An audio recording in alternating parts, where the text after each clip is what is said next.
Yes, hello once again. Welcome back to Classic Dirt Bike TV, where we continue our journey looking at more examples of those old school, vintage and classic motocross machines from back in the day. Now, I hope you enjoyed my previous video where we took a look at some 125 air-cooled and water-cooled two-stroke machines, because this time we're going to go to the other end of the scale and take a look at a big four-stroke thumper. So without any further delay, let's jump straight into that video and take a look at John Porteous's lovely big 510 HPF Honda Twinshocker. Okay, so if you're into your big four-stroke thumpers and the big Honda XR500s in particular, then you'll certainly more than likely appreciate this feature on this HPF Twinshocker, which is another belter of a bike that was built by the Horsepower factory.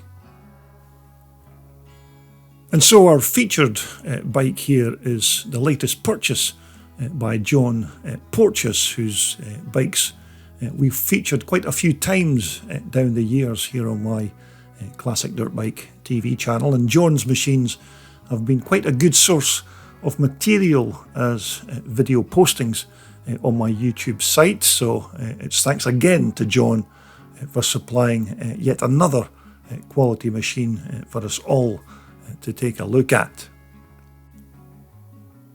Now, I'm quite sure that you're already familiar with the stock original XR500 Honda from the early 1980s, which was basically a road trail type of machine with a full lighting kit and most of all the other parts that were required to make it into a road legal machine. Now, that bike was powered, of course, by Honda's 500cc four-stroke power plant, which, as it turned out, was a fantastic and almost unbreakable motor that was loved the world over for its endless power and ultra reliability. And it wasn't too long before riders were then soon removing all of the road-going parts on the bike and then using them as full-blown motocross race machines.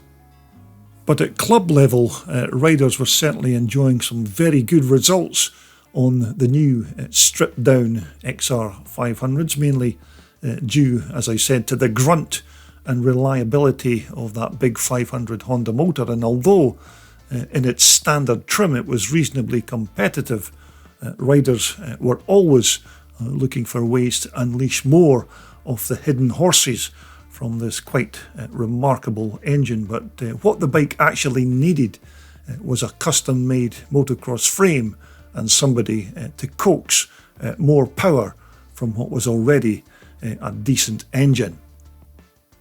And so enter the Horsepower factory, who are said to be the magicians of motorcycle engine tuning and the past masters of tuning and reworking these XR500s in particular to make them super quick and upgrade them from what was initially a very good, solid, reliable Honda engine into what is now a fire-breathing, ultra-powerful, four-banger, full-on motocross motor. Although just before we get down to all of the details of the retuned XR500 engine, let's take a look at the H.P.F's chassis, which, as I recall, I think was a 4130 chrome moly steel tube frame that was originally designed by H.P.F, but I think these frames were made by C&J motorcycle frames out there in the USA. But of course these C&J frames were a proper custom-made motocross chassis, which is exactly what the Honda XR motor had been crying out for since its introduction back in 1979. But they were superbly engineered and very high quality and handcrafted to accept the Honda XR500 series of engines. Now, building an HPF Honda engine usually begins by taking a stock standard XR500 and then reconfiguring the cylinder head by improving the gas flow and then fitting bigger valves and maybe stronger valve springs as well. And if my aging memory is serving me right, HPF also had a new camshaft made with brand new profiling, probably just to make the valves stay open longer and wider. And I'm also quite sure it was a common practice to remove the balancer shaft from this motor to reduce its overall weight, and also to improve the throttle response pickup when you snatched that twist grip open. But then again, it's also said that increased vibration was a slight consequence of that action.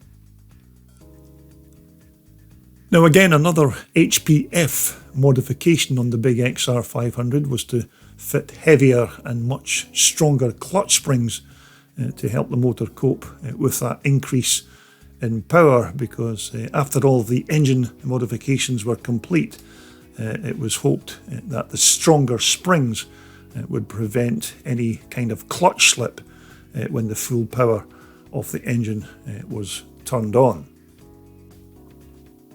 Now, as I understand, our HPF here is one of the very early bikes that they built in the 1980s, and another trademark of these HPF bikes at that time was to machine excess metal from the cylinder's cooling fins, which I'm assuming is purely just to reduce the overall weight of the bike. And every gram of weight shed from its volume surely can only be a very good thing in terms of performance, but I've also been told that this process is no longer carried out on the later HPF models.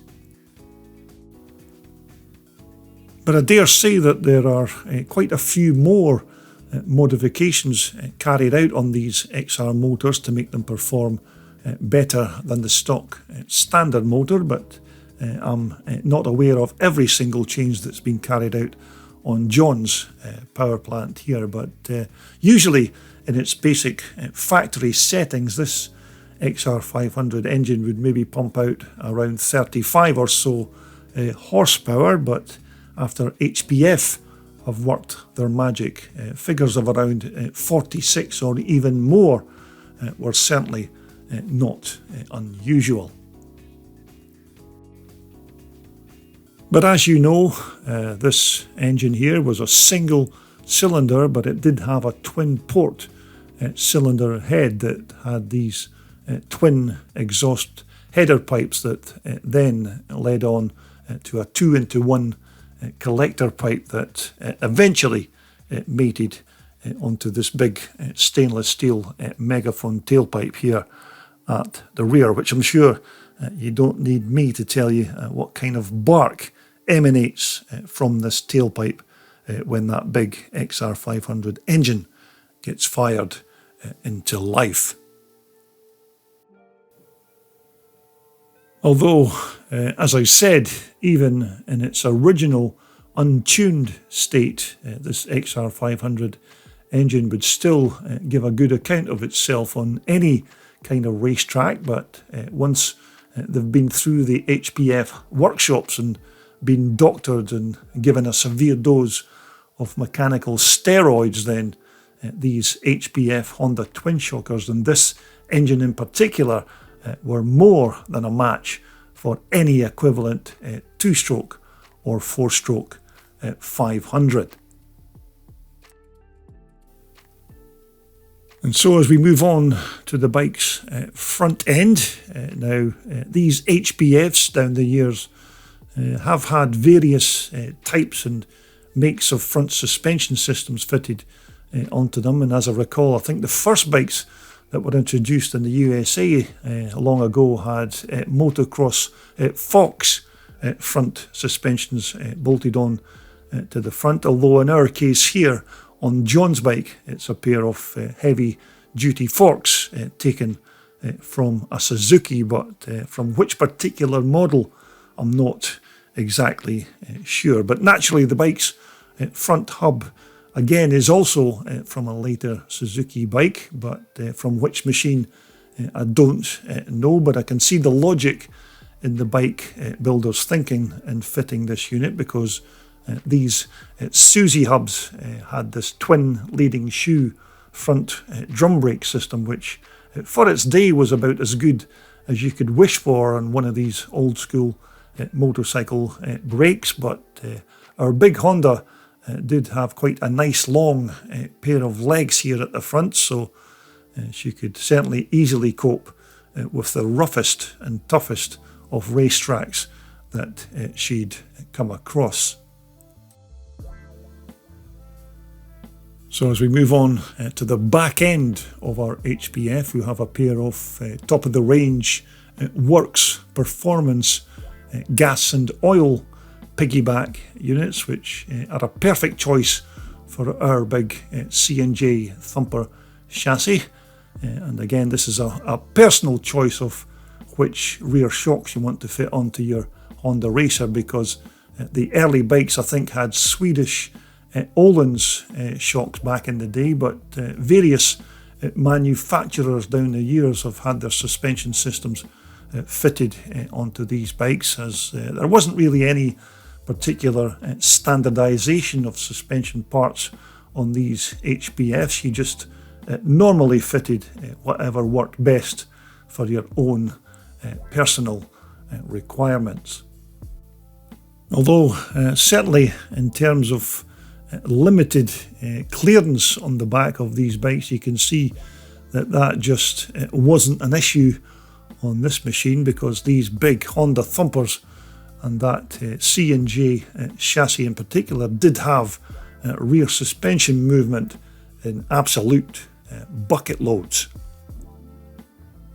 And once more, the bike's rear swing arm was a very lightweight alloy part, which I'm guessing was a Thor manufactured unit, but I don't actually know that for sure, because I was never really furnished with all of the information on every single part that was bolted onto John's bike. But back in the day, certainly many of these HPFs did have alloy Thor swing arms bolted onto the rear, which again would have been a lot lighter than a steel part, but maybe not just as strong. And again, the gas tanks that were used on the big HPF Hondas were normally plastic items, usually borrowed from the CR two-stroke range of Honda off-roaders. And these normally held just about enough fuel to keep that big XR motor ticking over, but she certainly liked to drink when she was working hard, so you had to make sure that you had sufficient fuel inside this tank if it was going to be a long race moto. Now, once more, as you'd expect, it was a custom-made seat that was used to fit onto our C&J chassis. Quite a long item, as you can see, so that the rider could shift his weight from front to back to enable him to balance the bike over rough terrain. But it was all finished off with a decent motocross Fox red and black seat cover to fit in with the rest of the red type of livery that surrounded the bike. And so as we move on to the business end of our HPF, we have a quite good quality gasser throttle twist grip there, and this particular item is supplied by Foxy Race Products, who normally make these high quality twist grips for speedway and grass track bikes, although as you can see, it's a perfect part to control all of the horses that are waiting to be let loose from that XR500 engine. Now once again, the bike's control levers are quite good quality Pro taper parts that have these gold anodized alloy screw adjusters there as well, and they also have the rubber lever covers there just to help keep dirt and moisture from entering the cable internals. And here on the left clutch side we have an engine kill switch should there be any problems with the XR motor and it needs to be shut down in a hurry, and of course that all-important decompressor lever there as well to help you get that big thumper motor fired into life. Although without doubt, after HPF have worked their magic on these big XR500 Hondas, they then turn what was still a decent four-stroke motor into what is now a highly competitive open class fire-breathing thoroughbred motocrosser. And if you can get the right rider in the saddle of one of these bikes, that's of course one with quite long legs because it is quite a tall machine, but with the right rider at the controls, these HPFs are more than a match for your big 490 Micros or even other big two-stroke or four-stroke machines. And pictured here we have the bike's owner, John Porteous, just prior to taking the bike onto the track at a Scottish Classic meeting at Whittis Park just recently. But although we don't have any footage of John actually riding this HPF, we have still managed to go through my video archives and able to let you see Mark Kenny in action on his HPF at Lockerbie in 2021. Okay, that brings us to the first race of the afternoon for the age-related pre-1984 class, and as I said previously, an excellent lineup of riders for this pre-1984 Twinshock class, and as they leave the line, it looks like another good start there by Mark Kenny on the HPF Honda. David Loudon, I think, is in second position as they all head into a very dusty turn one. So as they begin lap one, once again it is Mark Kenny, your race leader on the HPF Honda. Second is David Loudon, and the third is Graham Farish. So Mark Kenny is riding that big 500 Honda. David Loudon there, number 75, is on a YZ490, but that man in third place is Graham Farish, and Graham is riding a much smaller 250 Yamaha. So Graham absolutely riding superbly to keep up with these bigger bikes just ahead of him. But as you can see, the weather still absolutely superb here at Cumston Farm in Lockerbie. This previous round, the round 3 event that was held at this very same track, of course a month earlier, was partly postponed and cut short due to the horrendous monsoon rains that were in the area at the time, but thankfully no such weather this time, as we take a look at our race leader, number 21, Mark Kenny, or number 121 if you take his full racing title. Second is still David Loudon, number 75 on the YZ490. Third is Graham Farish on the 250 YZ Yamaha. And as you can see, the domination of this pre-1984 class continues with Mark Kenny. Mark was absolutely fantastic in the first half of today's programme, and it looks like he's heading towards win number 4 of the day on this very big and powerful HPF Honda. So it's Mark Kenny, your race leader. Second is still number 75, David Loudon. Third, it looks like it's still Graham Farish, who is doing very well on that 250 bike. So as a race leader makes his way from the far side of the track, it's still number 21 or 121, Mark Kenny. been another fantastic display from this man on the four-stroke Honda. Looks like Mark's heading for win number 4, second position of the day at this round 4 event here at Lockerbie, the pre-1984 class. And this will be their last race of the afternoon. So as they leave the line, it looks like David Loudon is off to a rocket of a start on that 490 Yamaha, but it looks like Mark Kenny's going down the outside. And it is indeed Mark Kenny once again who is the early leader of this race. David Loudon is second. It looks like Nigel Sowerby has had a good start there in third position. So as our race leaders begin lap 2 of 4, it's still Mark Kenny who leads this man here, number 75, David Loudon. David's had a very good day on his YZ 490. As you can see, he's coming up to try and make a challenge on Mark Kenny and just goes winging by, but can he make the turn? So well done to David. It's David Loudon now who is your race leader, but Mark Kenny is certainly not finished on that big HPF 4-stroke Honda. Nigel Sowerby going through there in third position, but it's David Loudon, your race leader, second Mark Kenny. So this has been a cracking ride by David Loudon, and you have to say that he certainly deserves a win in this race because he's been playing second place to Mark Kenny almost all day. So as they cross the line to start lap 3, it's David Loudon who leads Mark Kenny, number 121.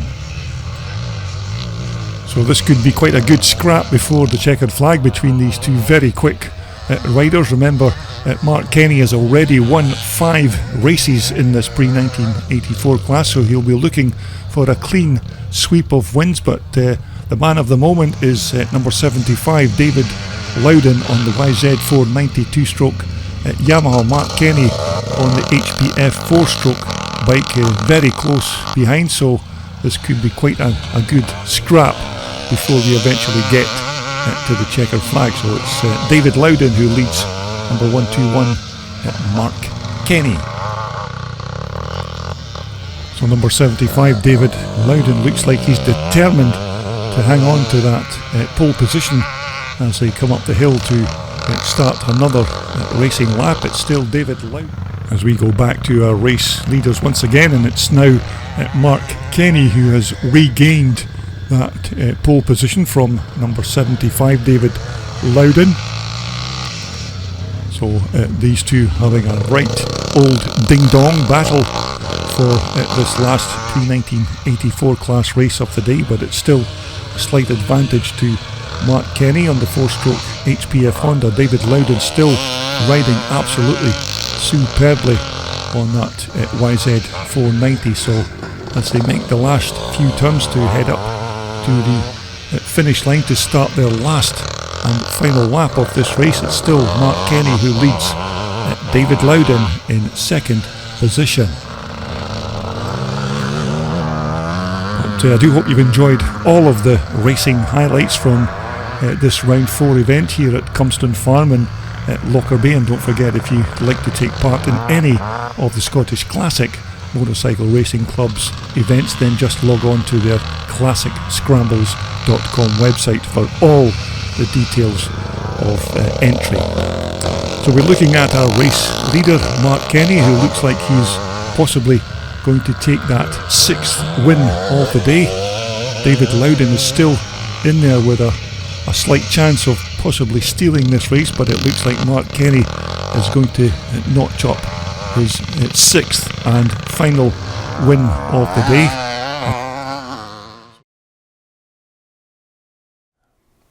Well, there you have it. I do hope you enjoyed that quick look around John Porteous's big 510 HPF Honda Thumper, and of course that little piece of video footage with Mark Kenny on his HPF there at a Scottish Classic event in Lockerbie just recently.